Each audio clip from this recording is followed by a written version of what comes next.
When my dad said those words, I felt something inside me snap. It wasn't just the words, it was the years of being treated like the unwanted one, the invisible daughter who could never do enough. I stared at him across the dinner table, the smug grin on his face, the way he looked at my sister with pride and at me with pity.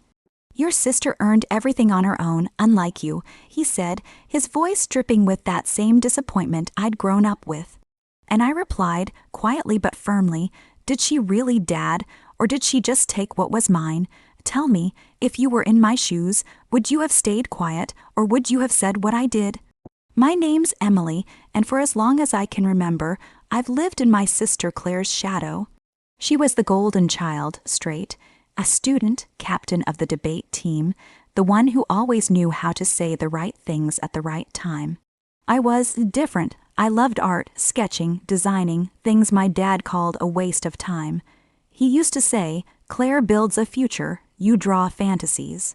Mom used to defend me, but after she passed away when I was 16, it was just Dad and Claire, and from that moment, everything I did felt wrong in his eyes.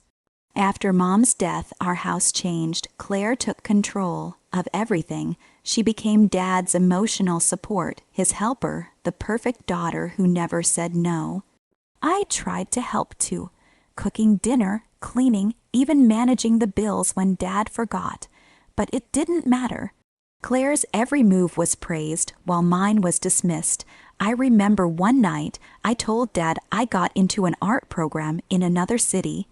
It was competitive, and only a few people were selected. He didn't even look up from his newspaper. He just said, "That's nice, Emily, but are you sure that's a real career?" Meanwhile, Claire got a small internship, and he opened a bottle of wine to celebrate. Still, I kept working. I finished that art program and even started freelancing online. I designed logos, made illustrations, and slowly started saving money.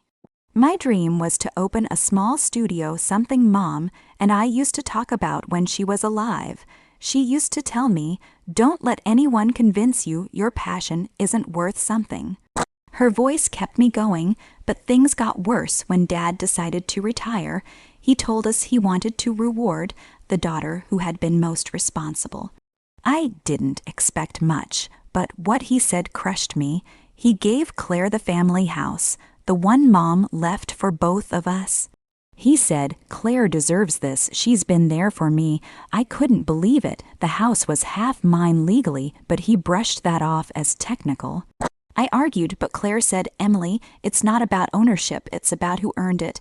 I walked away that day shaking, promising myself I'd prove them wrong. For the next few years, I focused on my career. I poured every ounce of my pain into my art. I worked with small businesses, took commissions, and even started teaching digital art classes online. Slowly, my work began getting noticed. One of my designs went viral, and a fashion brand reached out to collaborate. Within 2 years, I had enough saved to open my dream at the Aurora Studio. It was small but beautiful, filled with light, color, and pieces that told stories. I remember standing in the empty space on opening day, tears in my eyes, thinking, "Mom, I did it." Dad and Claire didn't come to the opening. Claire sent a text saying she was busy with work, and Dad just said, "Glad you're doing something productive." That hurt, but I didn't need their approval anymore, or so I thought. But life has a funny way of circling back. A few months later, I got a call from Claire. She sounded off. "Em, can we talk?" I hesitated but agreed. When she arrived at my studio, she looked exhausted. Her perfect composure was cracked. She told me her business, an event company Dad helped her start, was in trouble. Apparently, her partner ran off with most of the funds, and she was deep in debt. She asked me if I could lend her some money. I didn't say yes or no right away. Instead, I asked, "Does Dad know?" She sighed. "He thinks I can fix it. He doesn't know how bad it is." I told her I'd think about it. That night, Dad called me for the first time in months. His voice was stern. "Emily, your sister needs your help. She's always been there for you. It's time you do something for her." I bit my tongue and just said, I'll see what I can do. The irony wasn't lost on me. Years of being ignored, and now suddenly I was needed. A week later, we all sat together for dinner at Dad's house.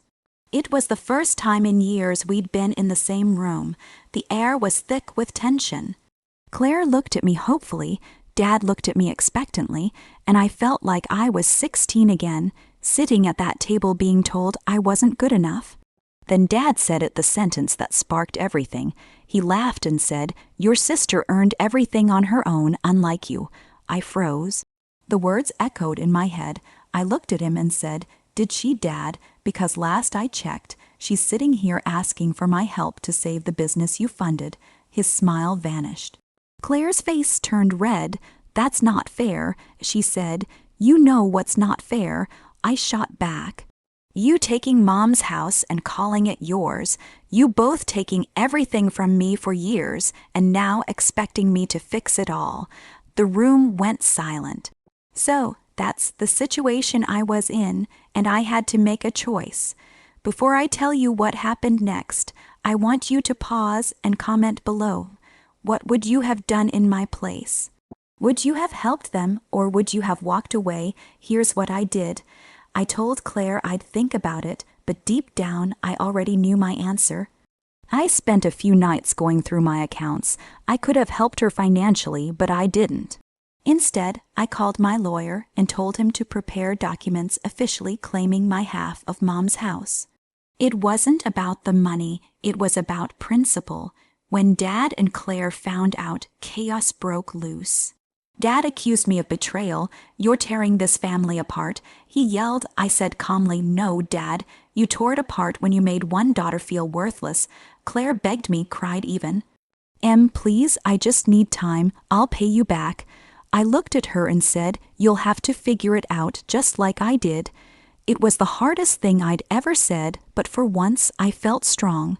The house was eventually sold, and I used my share to expand my studio. Meanwhile, Claire's business collapsed. She had to move into a small apartment and start from scratch. I didn't gloat. I genuinely wished her well, but I couldn't ignore the irony. The independent sister now knew what it felt like to struggle. Months later, Dad showed up at my studio.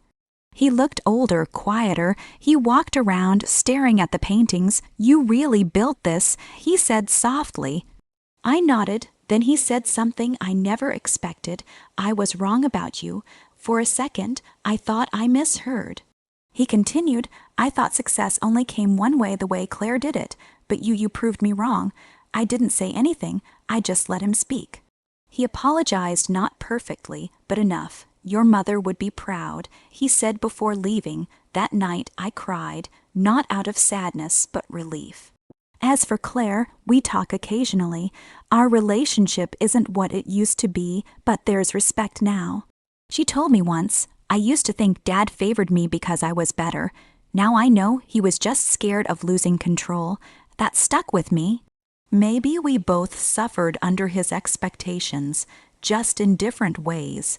So, that's my story. My dad laughed at me once, thinking I'd never measure up.